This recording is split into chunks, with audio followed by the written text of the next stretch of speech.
Bonjour à tous. Aujourd'hui, on va parler des différents niveaux de compétences, de la pratique posée et la pratique intentionnelle et du concept des 10 000 heures ou de 100 000 répétitions en neurosciences, c'est la même chose. Bien, les 4 niveaux de compétences, vous en avez sûrement déjà entendu parler. On parle de l'incompétence inconsciente, de l'incompétence consciente, de la compétence consciente et de la compétence inconsciente. Généralement, on explique ces 4 niveaux via l'obtention d'un permis de conduire, par exemple. Mais nous, on va parler immédiatement du Krav Maga. Alors, si on prend le premier niveau, qui est l'incompétence inconsciente, l'individu, à ce moment-là, ne connaît pas le Krav Maga, n'en a jamais entendu parler, et de manière générale, les arts martiaux, les sports de combat ne l'intéressent pas. Voilà, il sait que ça existe, mais c'est vaguement à l'arrière de sa conscience et il ne s'y intéresse pas.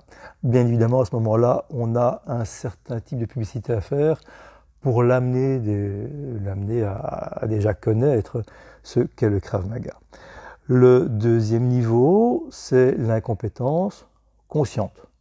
Là, l'individu a entendu parler du Krav Maga ou des sports de combat en général et commence à s'y intéresser. Ça l'intéresse pour différentes raisons. Peut-être qu'il est à ce moment-là en train de chercher un club, un coach. Et ça devient intéressant évidemment pour nous, instructeurs de Krav Maga.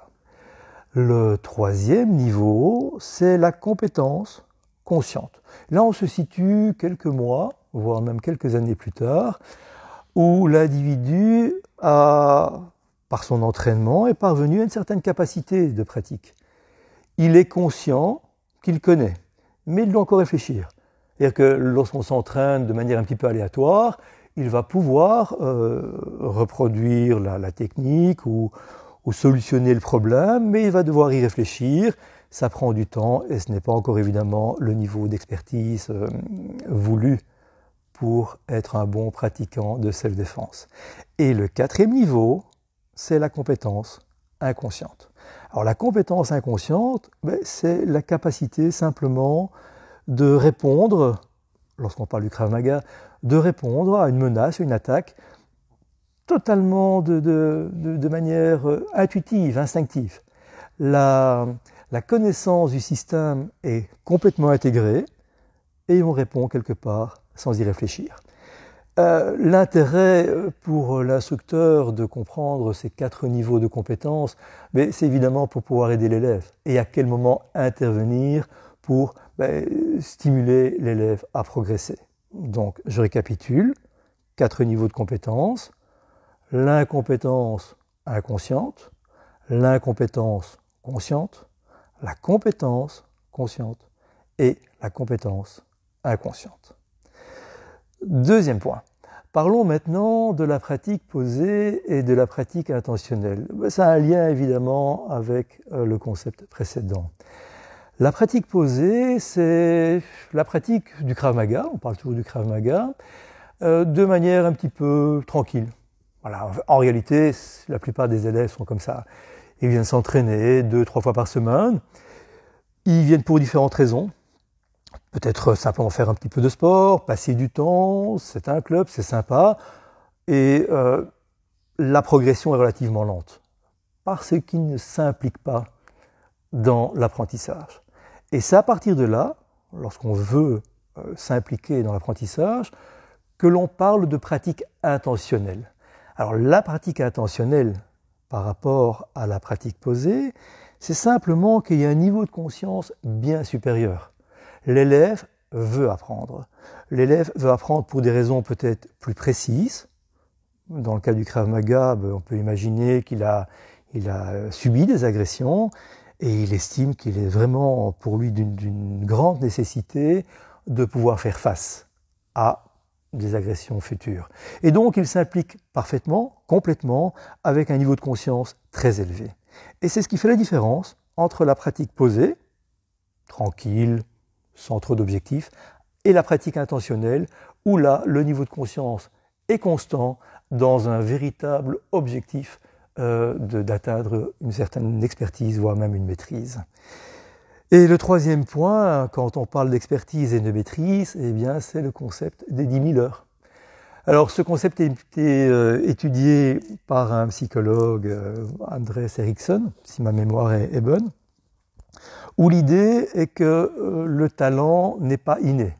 On peut en discuter, hein. Ça ferait faire l'objet d'une autre vidéo.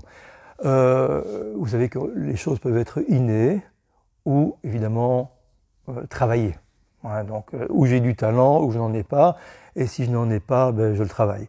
Et cette idée des 10 000 heures, c'est justement que le talent n'est pas inné et qu'il faut travailler pour acquérir une véritable maîtrise. Travailler 10 000 heures, ben, ça veut dire à raison de 3 heures par jour, tous les jours de la semaine, continuellement, ça représente 10 ans de travail. Et 10 ans de travail, ça peut vous paraître long, mais tout dépend à l'âge à laquelle on commence. Et puis, ce n'est pas comme si on passait de l'incompétence inconsciente à la compétence inconsciente d'un claquement de doigts. On peut bien évidemment passer des étapes. Et dans ces 10 000 heures, c'est pareil. Au bout de quelques centaines d'heures, quelques milliers d'heures, 2-3 ans d'entraînement, j'aurai certainement déjà acquis une grande compétence. Et pour acquérir une véritable maîtrise, il est probable que je doive m'entraîner 10 000 heures. Alors évidemment, ces concepts sont parfois un petit peu, contredits, les gens ne sont pas d'accord, mais ce n'est pas important. Pour nous, ce qui est important, c'est que pour obtenir une grande maîtrise dans le Krav Maga, il faut de toute façon être conscient de ce que l'on fait et il faut avoir la patience de s'entraîner tous les jours. Et ça, c'est le conseil que je vous donne. On continuera à parler du travail mental, puisqu'évidemment vous comprenez que ces différents aspects font partie du travail mental. On continuera d'en parler dans une autre vidéo.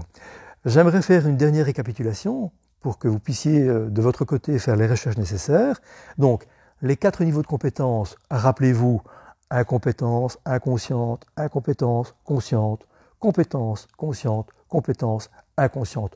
Vous trouverez facilement des ouvrages, voire même une information sur Internet, et je vous invite à vous perfectionner dans ce type de connaissances. La pratique posée et la pratique intentionnelle, donc le fait de s'entraîner gentiment, sans objectif particulier, je m'amuse, et la pratique intentionnelle qui est évidemment de s'entraîner en pleine conscience, dans un objectif précis, avec beaucoup d'applications. Et pour conclure, ce travail, ces 10 000 heures ou ces 100 000 répétitions qui sont nécessaires pour intégrer parfaitement le système.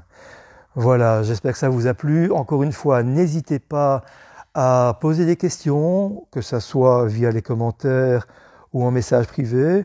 Je vous rappelle que l'objectif est de vous apprendre la théorie du Krav Maga et peut-être de vous inciter à devenir instructeur de Krav Maga. J'attends évidemment vos réactions. À très bientôt. Bye.